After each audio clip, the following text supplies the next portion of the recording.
ሄኖክ ኃይሌ ምርጫ ሊወዳደር ነውን? ሄኖክ ኃይሌን ለምን እንደመረጣችሁ ታውቃለሁ። ሄኖክ ኃይሌን ለምን እንደመረጣችሁ ታውቃለሁ። ሄኖክ ኃይሌን የሚነዳው ማን እንደሆነ አውቃለሁ። ሄኖክ ኃይሌ ምን እንደሚሰራ አውቃለሁ። የዘመድኩን በቀለ ጉዳይ ዛሬም አነጋጋሪነቱን ቀጥሏል። እውነቱን መዝራት ነው። ለምን አይውጠውም? ለምን አይበላውም? እኔ መሬት ስሚ ሰማይ አድምጪ ቤተክርስቲያን መስክሪ ነው። ውድና ክቡራት ቤተሰቦቻችን ኦርቶዶክሳውያን እንዴት አላችሁ? እንዴት ቆያችሁ? እንዴት ሰነበታችሁ? ዛሬ በመረጃችን በስፋት ትኩረት አድርገን የምናስቃኛችሁ መረጃ ከሄኖክ ኃይሌ ጋር የተገናኙ ጥንቅሮች ይሆናሉ። እንዲሁም ሌሎች ሀሳቦችን በስፋት እናነሳለን። በተለይ ዘመድኩን በቀለ ከኢጃት ጋር በማገናኘት ብዙ ሀሳቦችን ያነሳ ይገኛል። ይህን ሀሳቦች ዛሬ እናንሸራሽራለን። የተለመደ አጋርነታችሁንና ትብብራችሁን በማሳየት ከጎናችን ቆሙ። አእላፋት ዝማሬ በአንድ በኩል መግለጫ ሰጥቷል። ዘመድኩን በቀለ በዚህ በኩል ዲያቆን ሄኖክ ኃይሌን ይዞታል። እንዴት ሰላም ጤና ይስጥልን። እንዴት አላችሁ? ታላቅ የሆነ የምስራች ሐዋሳና በሐዋሳ ዙሪያ ሌላም ቦታ ያላችሁ ለእናንተ እነሆም ሰርጋችሁን ቤት ለማድረግ አሰባችሁ።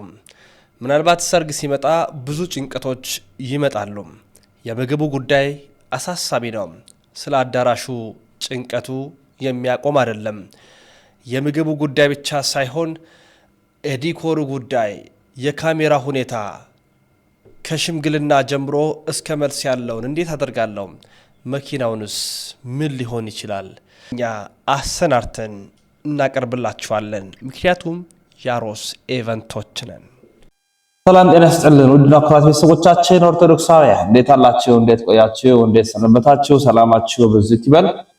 እንግዲህ ዛሬም እናንተን ያስተምሯችኋል፣ ይመክሯችኋል ብዬ ማስባቸውን የተለያዩ ቪዲዮ መረጃ ማስረጃዎችን ይዤ መጥቻለሁ። ሁሌ እንደምለው ላይክ ሼር ያደረጋችሁ እስከምትከታተሉ እስከ መጨረሻው አብሮነታችሁ ከኛ ጋር ስላለ ሐሴት እንመላለን።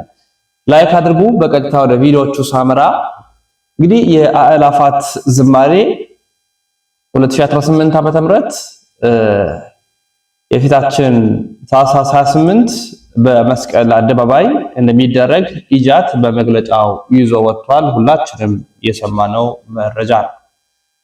የኢትዮጵያ ጃንደረባው ትውልድ ኢጃት ይዞ የወጣው ይህ መረጃ ብዙዎቹ ደስ ያሰኘ፣ በጣም በርካቶቻችን ያስደሰተ ነው። በነገራችን ላይ ጥናታዊ ጽሑፍም አቅርቦ ነበር። ይህ ጥናታዊ ጽሑፍ ላይ በርካታ ስኬታማ ድሎችን ስለማድረጉ የ2017 የአእላፋት ዝማሬ እንዴት ነበር የሚል ጥያቄ ነበር ያቀረበው በጎግል ማለት ነው። ጥር 2 አካባቢ አምና ማለት ነው 2017 በተሰበሰቡ ናሙናዎች ከ1233 በላይ ናሙናዎች ተሰብስበው የተሰጡ እንትራዎች ነበሩ፣ ሐሳቦች ነበሩ። እንዴት ነበር የሚል ጥያቄ ለቀረበው ማለት ነው። በጣም ብዙዎቹ ደስተኛ እንደነበሩ ደስታቸውን ገልጠዋል፣ ሐሳባቸውን ሰጥተዋል። ጥሩ ሆኖ ስለማለፉም ጭምር ተናግረዋል እና በጣም ብዙ አስገራሚ ነገሮችን አይተንበታል በዚህኛው በኢጃት ባቀረበው ዝግጅት ላይ ማለት ነው። በዚህ በአእላፋቱ ማለት በጣም አስገራሚ የሆኑ ነገሮችን አይተንበታል የሚል የ1200 ሰዎች ሐሳብ ተሰጥቶ አይተናል። እኛም አስደምጠናችኋል። ከዛ በኋላ መግለጫ እንዴት እንደነበረ የተወሰነውን ክፍል ባስደምጣችሁ ደስ ያሰኛል። ወደዚህ ወደ ዘመድኩን በቀለ ሐሳብ ከመግባት በፊት እስኪ እንከታተል። በቅዱስ ፓትርያርኩና በብፁዓን አበው ሊቃነ ጳጳሳት ጸሎተ ወንጌልና ጸሎተ ኪዳን ከቀኑ 9 ሰዓት ላይ ይከፈታል። የአእላፋት ዝማሬ አለባበስ እንደ ወትሮ ሁሉ በቤተ ክርስቲያናችን ትውፊትና ስርዓት መሰረት የልደትና የትንሣኤ በዓል ልብስ የሆነው ነጭ ልብስ ነው። እንደሚታወቀው በጌታችን ልደትና ትንሣኤ ነጭ ለብሰው የታዩትን የቅዱሳን መላእክትን እንዲሁም በዮሐንስ ራእይ ምዕራፍ 6 ቁጥር 10 ላይ ነጭ ልብስ ተሰጣቸው ተብሎ እንደተጻፈው ስለ ክርስቶስ መስክረው የሞቱት ቅዱሳን ሰማዕታትን እንዲሁም በበጉ ደም ልብሳቸውን ያጠቡ የተባሉ ቅዱሳንን ምሳሌ በማድረግ ብርሃነ ልደቱን ነጭ ልብስ ለብሰን እናከብራለን። በዚህም መሰረት ምዕመናን በዕለቱ ነጭ ልብስ በመልበስ እንድትገኙ በትህትና እንጠይቃለን። የአእላፋት ዝማሬ ስለ ጌታችን ልደት በዓል እያሰብን ለተወለደው ንጉሥ ምስጋናና ጸሎት የምናቀርብበት በመሆኑ ከአባቶች ጸሎት ቃለ ምዕዳንና ዝማሬ ውጪ ምንም አይነት የክብር እንግዶች ንግግር፣ የገቢ ማሰባሰቢያና ሌሎች መልእክቶች የሚተላለፉበት መድረክ ባለመሆኑ በዚህም ዓመት ይህንን መንፈሳዊ ይዘቱን አስከብረን እንቀጥላለን። የዘንድሮ የአእላፋት ዝማሬ ለመጀመሪያ ጊዜ በመስቀል አደባባይ የሚካሄድ እንደመሆኑ ምእመናን ባለፉት 2 ዓመታት ያሳያችሁትን ዓለምን ያስደነቀ ኦርቶዶክሳዊ ጨዋነትና ፍጹም መንፈሳዊ ስነ ስርዓት በመድገም እንድትታደሙና ቀኑ ሲቀርብ የከተማው አስተዳደር የጸጥታ አካል ለሚሰጠው ዝርዝር መመሪያና በእለቱም ሁነቱን በሰላም ለማጠናቀቅ ለሚደረገው ፍተሻ በተለመደው መንፈሳዊ ትዕግስት እንድትተባበሩን አደራ እንላለን።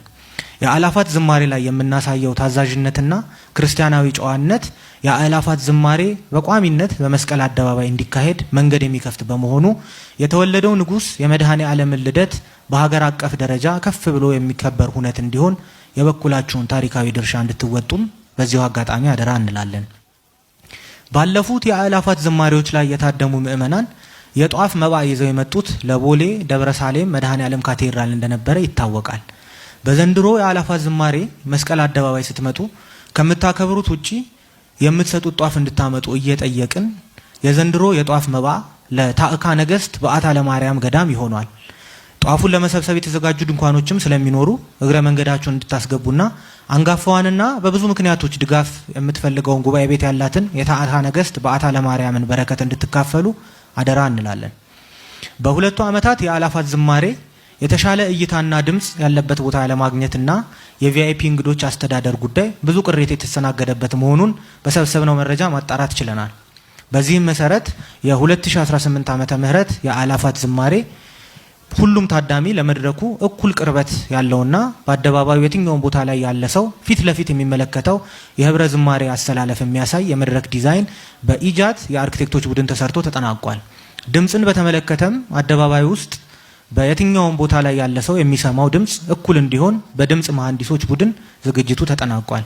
የመስቀል አደባባይን የክብር እንግዶች አገባብና መስተንግዶ በተመለከተም ኢትዮጵያዊ ጃንደረባ ትውልድ ለመጀመሪያ ጊዜ ሁነቱን በአዲስ ስፍራ በማካሄድ ላይ በመሆኑ ከጠቅላይ ቤተ ክህነት ጽሕፈት ቤት የቅርስና ቤተ መጻሕፍት ወመዘክር ሙዚየም መምሪያ የአደባባይ በዓላት አዘጋጅ ክፍል ጋር ልምድ በመውሰድ የተዘጋጀ ሲሆን የመግቢያ ቦታዎችን በተመለከተ በዝርዝር ቪዲዮ የምናሳውቅ ይሆናል።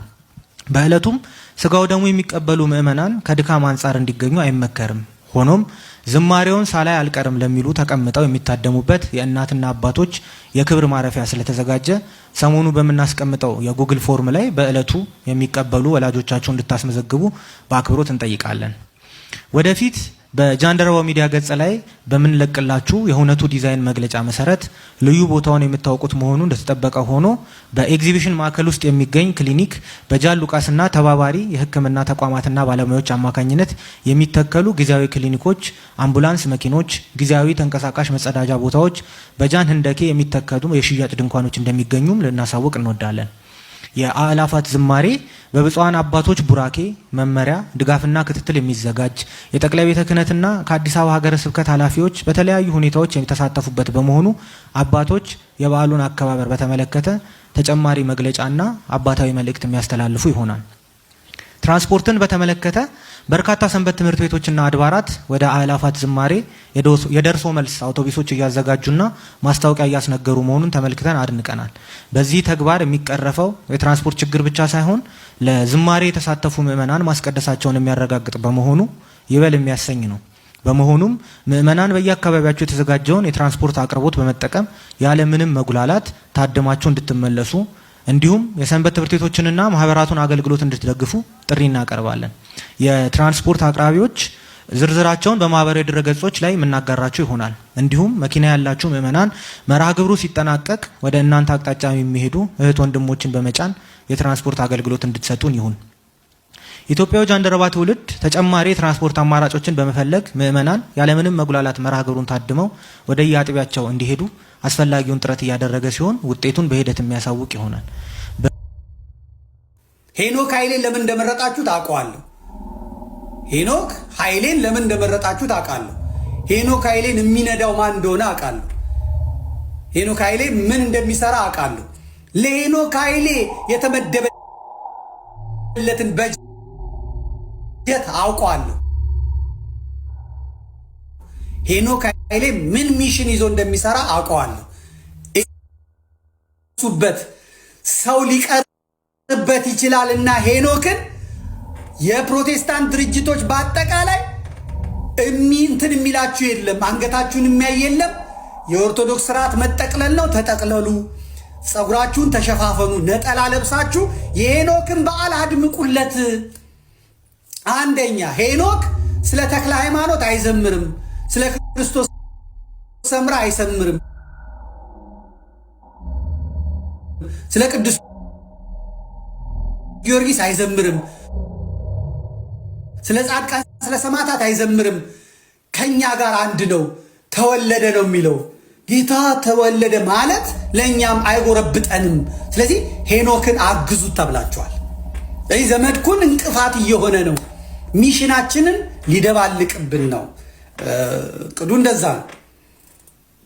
ለዚህ ነው አንቺ ደጋግመሽ እንደ ሄኖክ ኃይሌ ያልሽኝ ማለት ነው። ሄኖክ ኃይሌማ ደግሜ እነግርሻለሁ፣ እንኳን ተናገርሽ። ሄኖክ ኃይሌ እናንተ ሰው ነው። ሄኖክ ኃይሌ የቫቲካን ቅጥረኛ ነው። ሄኖክ ኃይሌ ማህበረ ቅዱሳንን ውጦ የኢትዮጵያ ቤተክርስቲያንን አንገቷን የቀረው እዚህ ድረስ ውጧታል። ነገ ይባንናሉ፣ ጳጳሳቱ ይባንናሉ፣ ምናምን አጽድቷቸው ታያለሽ። ሄኖክ ኃይሌ የተመደበበት እምቢ ያለው የሰንበት ትምህርት ቤት ማደራጃው ነው። ወጣቶች ስለሆኑ ለገንዘብ ስለማይገዙ በትርፍ ሰዓታቸው ስለሚያገለግሉ የሰንበት ትምህርት ቤቶች ብቻ ናቸው ለሄኖክ አልዋጥ ያሉት። እሱን ለመዋጥ ደግሞ አብይ አህመድ ፕሬዝዳንት ይሆናል። አሁን በፊታችን ምርጫ ዳንኤል ክብረት ደግሞ ጠቅላይ ሚኒስትር ይሆናል። ልክ መለስ ዜናዊ ፕሬዝዳንት እንደነበረ ታምራት ላይኔ ጠቅላይ ሚኒስትር እንደሆነው አብይ አህመድ ፕሬዝዳንት ይሆናል። ዳንኤል ክብረት ጠቅላይ ሚኒስትር ይሆናል። የአማራ ውክልና ውጭ ጉዳይ ሚኒስቴርን ይወስዳል። ከዛ በኋላ ሄኖክ ኃይሌ የዳንኤልን ቦታ ይዞ የአብይ አህመድን የማማከር አገልግሎት ይሰጣል። ኮች እያደረጋችሁት አብርሃ ፋሚሊ እያሰለጠነ ያለው እያዘጋጀ ያለው ሄኖክን ለምን እንደሆነ እናውቃለን። ለምን እንደሆነ እናውቃለን። ለምን ቀለበቱን ያወለቀው ሄኖክ ቀለበቱን ለምን ነው ያወለቀው? እስቲ ጠይቂው። ሚስቱስ ምንድናት? ማናት? ብዙ አታናግሪ። ኦሪገን ያለችዋ ምንድናት? አሜሪካን ኦሪገን ያለችዋ ምንድናት? ኤርትራዊቷ መቀሌ ሀብት ያላት ከሄኖክ ኃይሌ ጋር ያሉ ሰዎች ምንድናቸው? እስቲ አንድ እንትን ላምጣላችሁና ይሄንን አይተን እንመለሳለን። አላችሁ እናንተ ሁላችሁም እስቲ ታፕ ውጭ ያላችሁ ገባ 1 ሚሊዮን ግቡ። እዚህ እንትን ላይ ያላችሁት አሁን ስመጣ ከሳሾችም ይመጣሉ። ለእንትን ይልክለታለሁ እና ሄኖክ ኃይሌ የመጣሽው እኔ ንስሐ ግባ ለማለት ሳይሆን ለሄኖክ ኃይሌ የፕሮሞሽን ስራ ለመስራት ነው። ይሄን ደግሞ ሁሉም ታዟል። አይነ ስውሩ እኚህ የኔታ እሸቱ ትላንትና ሽመልማል ነው ምናምን የሚባለው አንድ የጎጃም ሊቅ ነኝ የሚል እነሱ ተሰብስበው ሲሰሩ የነበረውን እያየውን እየተመለከትኩን እና ለሄኖክ ኃይሌ ድጋፍ ስጡ ተብለው ቲክቶከሮቹ ትግሬዎቹ እነ ታደለ ገመቹ ራሳቸው እንዲገኙ እየተደረገ ያለውን ነገር አውቀዋለሁ። ስለዚህ ያንቺን ኮንሰርት ቀቅለሽ ትበይዋለሽ። ቀቅለሽ ገብቶኛል ምን እንደሆነ አሜሪካ የሆነውንም እናመጣዋለን እና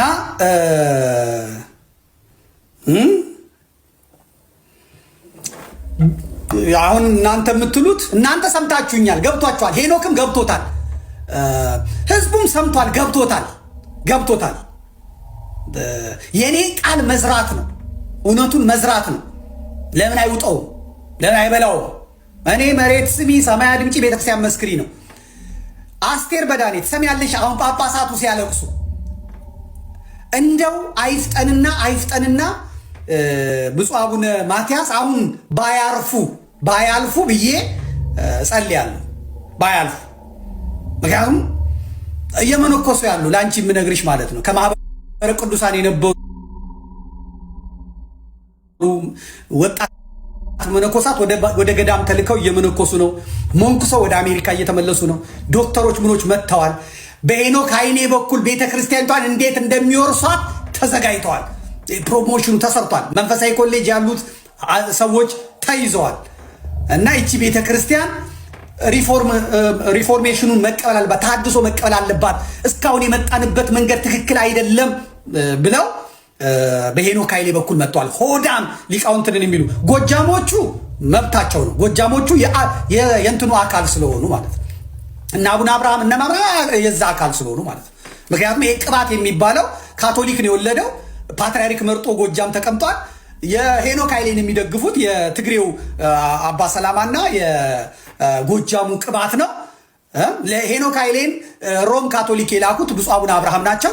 ሰሞኑን ጻድቅ እየተጫወቱ ምን እያሉ ያን እግዚአብሔር ይፈርዳል፣ እግዚአብሔር ይፈርዳል፣ እግዚአብሔር መልስ ይሰጣል፣ የኢትዮጵያ ቤተክርስቲያን አምላክ በእውነት በዚህ መንገድ በአብርሃ ፋሚሊ የምትጠፋ የምትናድ ከሆነች እኔም ሃይማኖት የለኝም፣ ሃይማኖት አይኖረኝም። እናንት መነኮሳት፣ እናንት ካህናት፣ እናንት ዲያቆናት የተዘጋጀላችሁ ድግስ ታገኙታላችሁ። እንደ ቅማል እንደ ቆሻሻ ትራገፏታላችሁ። ሄኖክ ኃይሌ ያራግፋችኋል። መዝግቡልኝ።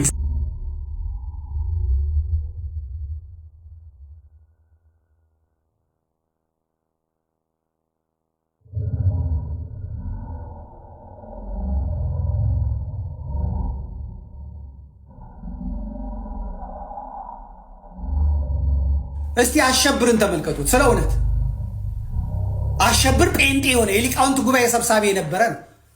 አሸብር አይመረ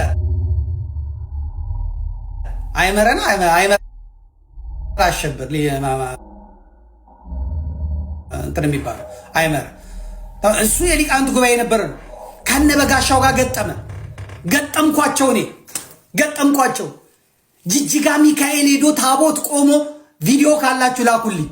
በኢየሱስ ስም ሃሌሉያ ብሎ ታቦት ቆሟል። የሊቃውንት ጉባኤን ይዞ ስትራቴጂው ጳጳሳትን መያዝ፣ ሊቃውንት ጉባኤውን መያዝ፣ ምኑን ማነቅ።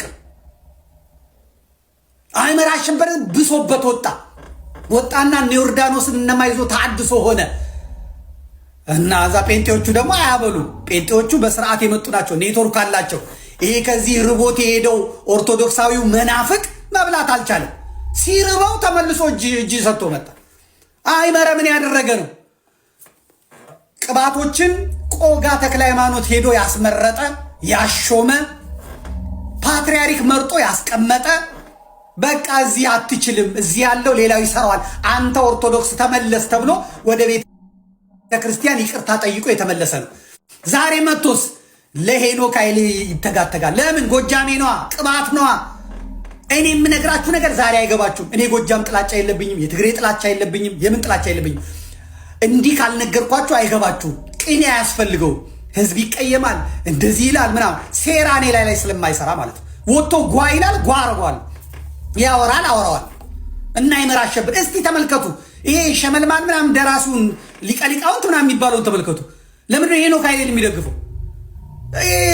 አይነ ስውሩ ኮሜዲው የኔታ እሸቱ ምን ስለሆኑ ሄኖክ ኃይሌን የሚንትሉ? ለምንድን ነው እሸቱ ኮሜዲያን እሸቱ ለሄኖክ ኃይሌ 10 ሚሊዮን ብር እንዲያሰባስብና እንዲያስገባ የተፈለገው? ለኦሮሞ ሄኖክ ማነው ኮሜዲያን እሸቱ የለንም የምንሰጠው ኮሚሽን የለንም ሲሉት እሱ ጣሊያንን ጎብኝቶ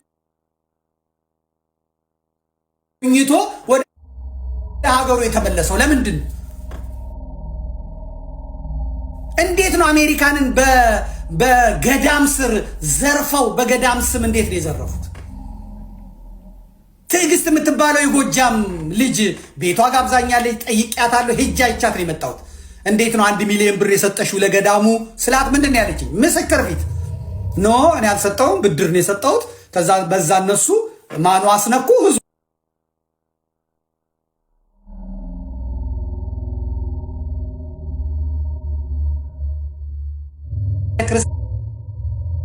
ክርስቲያንን እርቃኗን ሊያስቀሯት እንዳሉ እኔ አየሁ። በቃ እኔ ተመለከትኩ፣ እኔ ሰጋው፣ ስጋቴን አጋራኋችሁ። ስትፈልግ ተቀበል፣ ካልተፈልግ አትቀበል። የራስ ደንታ፣ የራስ ጉዳይ ነው፣ የራስ ጉዳይ ነው። ይሄ ልጅ ሄዳችሁ የሁሉንም ማየት ትችላላችሁ፣ የሁሉንም መመልከት ትችላላችሁ። እንግዲህ ፍርዱን ለእናንተ ተወኩኝ። የዛሬ መረጃዎቻችን ይህን ይመስላሉ። እኛ በሌሎች መረጃዎች እንመለሳለን። እስከዚያው ተሰነባበት። ሰናይ ቆይታ ይሁንላችሁ።